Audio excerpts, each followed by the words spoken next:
Right, तो इस video में हम लोग अब डिस्कस करने वाले हैं that is your psoriasis.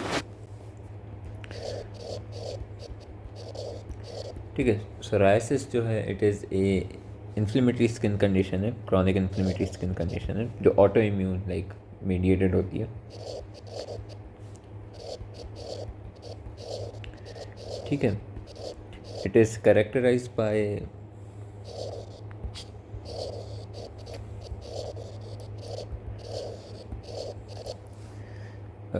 Well demarcated erythematous plaque।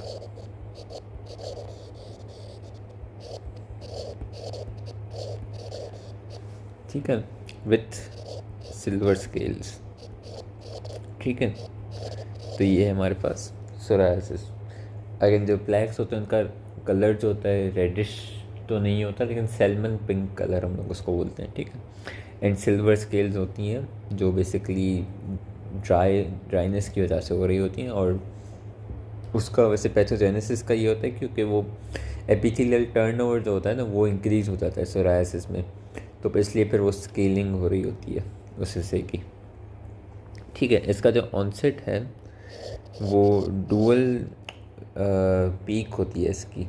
तो एक पीक होती है 16 to 22 ईयर ओल्ड्स में होती है। ठीक है, एंड देन लेटर ऑन जो पीक होती है that is 50 to 67 year olds में पीक हो रही होती है। लेकिन ये हो किसी भी एज पे सकता है, ये सिर्फ इसके पीक्स हैं। ठीक है, और can occur at any as.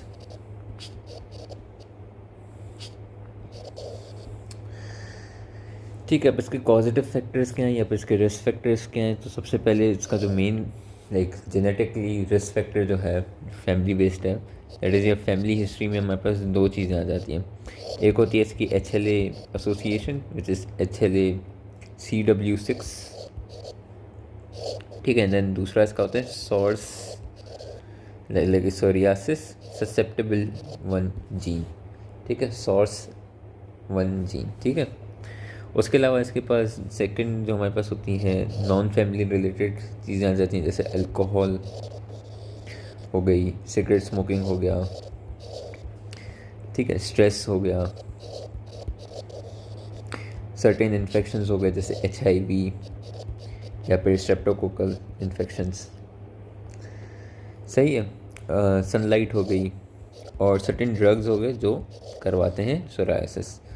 उन ड्रग्स में हमारे पास कौन से हैं, जैसे लिथियम है, बीटा ब्लॉकर्स हैं, एस इनहिबिटर्स हैं। ठीक है, कॉर्टिकोस्टेरॉइड्स हैं। कॉर्टिकोस्टेरॉइड्स का विड्रॉल, ये सारी लिथियम वगैरह देने से होगा, कॉर्टिकोस्टेरॉइड विड्रॉल से होगा। कॉज ऑफ सोरायसिस में मैं एक और चीज़ ऐड करना भूल गया, दैट इज़ योर कॉबनर्स फिनोमेना। ये सिर्फ सोरायसिस में ही नहीं होता, ये दूसरी जगहों पर भी मिलता है हमें, लेकिन सोरायसिस में भी है तो फिर इसको डिस्कस करते हैं। होता यूँ है कि जब भी इंजरी किसी भी जगह पे हो तो देयर इज़ चांसेस कि वहाँ पे कोई डर्मेटोलॉजिकल डिजीज़ भी आ जाए।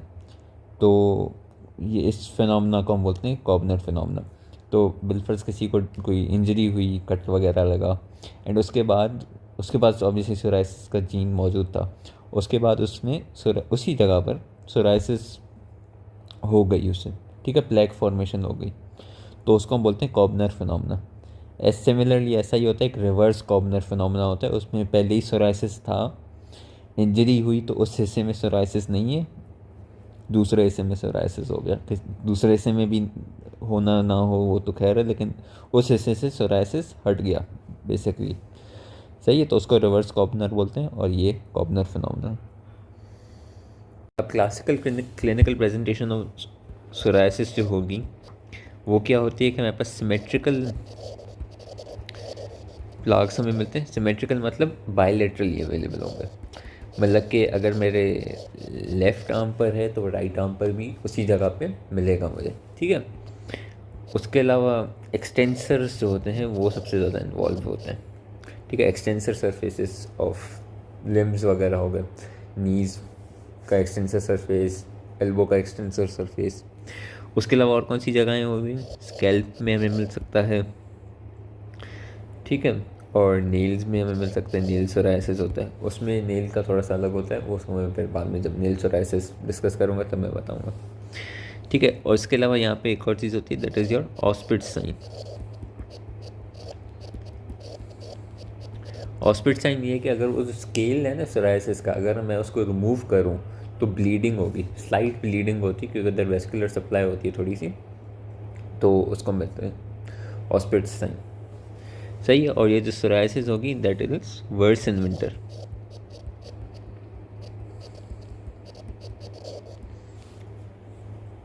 ठीक है, अब ये जो क्लासिकल सोराइसिस है, जो प्लेग सोराइसिस भी कहलाई जाती है, ये इसके दो टाइप्स होते हैं, टाइप 1 एंड टाइप 2। टाइप 1 जो है अर्लियर ऑनसेट होता है उसका, टाइप 2 का लेटर होता है। टाइप 1 में HLA एसोसिएशन होती है, टाइप 2 में नहीं होती। टाइप 1 सीवियर होता है एंड टाइप 2 जो है वो माइल्ड होता है।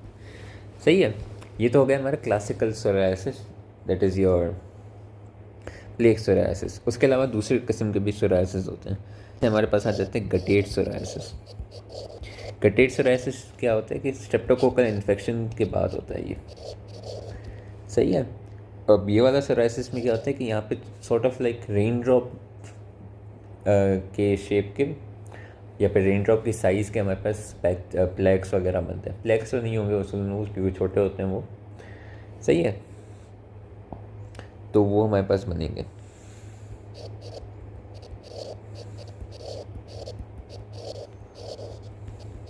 ठीक है, रेडिश रंग के रेन ड्रॉप लाइक लीजन्स होंगे, और वो ट्रंक मतलब कि बैक वगैरह पे बनेंगे यूजुअली, और proximal part of the extremities, shoulders वगैरह पर, हिप पे, इस जगह पे बनेंगे। ठीक है, देन वी हैव पस्ट्यूलर सोराइसिस। ये जो होता है दैट इज़ मेनली, एक तो ये लाइफ थ्रेटनिंग होता है, और this is due to withdrawal of corticosteroids. फिर हमारे पास आ जाता है एरिथ्रोडर्मिक सोराइसिस। इसमें क्या होता है कि more than 90% of skin is involve. सही है, तो head to to generalise erythema होगा, और इसमें सेप्सिस और फ्लूइड लॉस वगैरह होता है, और इसलिए ये वेरी डेंजरस कंडीशन होती है। फिर हमारे पास आता है इन्वर्स सोराइसिस। इन्वर्स सोराइसिस क्या है? सोराइसिस यूजुअली एक्सटेंसर सरफेस पे हो रहा था, उसमें स्केल्स फॉर्म हो रहे थे। ठीक है, क्लासिकल सोराइसिस यही था, एक्सटेंसर सरफेस और स्केल्स फॉर्म हो रहे हैं। ये दोनों चीज़ें इसमें नहीं मिलेंगी, ये फ्लेक्सर सरफेस पे होगा और स्केल्स फॉर्म नहीं होते। क्यों नहीं होते? क्योंकि मॉइस्चर होता है, तो फिर वो ड्राइनेस होने का वक्त ही नहीं मिलता। ठीक है, ये हो गया इन्वर्स सोराइसिस। फिर हमारे पास नेल सोराइसिस। नेल सोराइसिस जो है ये सॉर्ट ऑफ सोराइसिस की किस्म नहीं है, लेकिन सोराइसिस के साथ नेल के जो चेंजेस हो रहे होते हैं उनको हम कहते हैं। ठीक है, इसमें हमारे पास पिटिंग ऑफ द नेल होती है, ऑयल ड्रॉप साइन होता है, मतलब जिसमें नेल का जो पिट है वो बेसिकली ऑयल ड्रॉप की तरह नज़र आना शुरू हो जाता है। ठीक है, उसके अलावा ओनिकोलाइसिस होती है, मतलब कि ब्रेकिंग ऑफ द नेल होता है। सब अंकल हाइपर कैरेटोसिस होती है, इसकी मैं पिक्चर दिखाऊंगा, देख लेना। सही है, तो ये हो गया नेल सोराइसिस। फिर हम आ जाते हैं कि डायग्नोसिस कैसे होगी सोराइसिस की। तो ऑब्वियसली डायग्नोसिस का मेन जो चीज़ है डर्मा में, that is your clinical features वगैरह पे हमें पता चल जाता है। उसके अलावा हम लोग इसकी माइक्रोस्कोपी कर सकते हैं। सबसे पहला है history and clinical examination obviously. ठीक है, उसके अलावा फिर इसकी माइक्रोस्कोपी में हमें कुछ चीज़ें मिल जाएंगी जो हमें बता देंगे कि ये सोराइसिस ही है। वो क्या क्या है? हमें स्ट्रेटम कॉर्नियम में क्या मिलेगा? Hyper कैरेटोसिस with para कैरेटोसिस। हाइपर कैरेटोसिस मतलब कि जो स्ट्रेटम कॉर्नियम है वो बहुत थिकन होगी। उसके अलावा पैरा कैरेटोसिस होगी, दैट इज़ के जो कॉर्नियम के सेल्स हैं उनमें न्यूक्लियर नज़र आएगा हमें। यूजुअली कॉर्नियम के सेल डेड सेल्स होते हैं, उनमें न्यूक्लियर नहीं नज़र आता, लेकिन सोराइसिस में हमें नज़र आएगा। ठीक है, उसके अलावा हमारे पास आएंगे स्पंजी फॉर्म पस्ट्यूल्स फॉर्म होते हैं इन दी स्ट्रेटम कॉर्नियम। ठीक है, इनका कोई अच्छा नाम भी था, spongy form pustule of something, लेकिन वो मैं नाम भूल रहा हूँ। उसके अलावा हमारे पास जो ग्रेन्युलोजम लेयर है वो गुम होगी नहीं। ठीक ठीक है।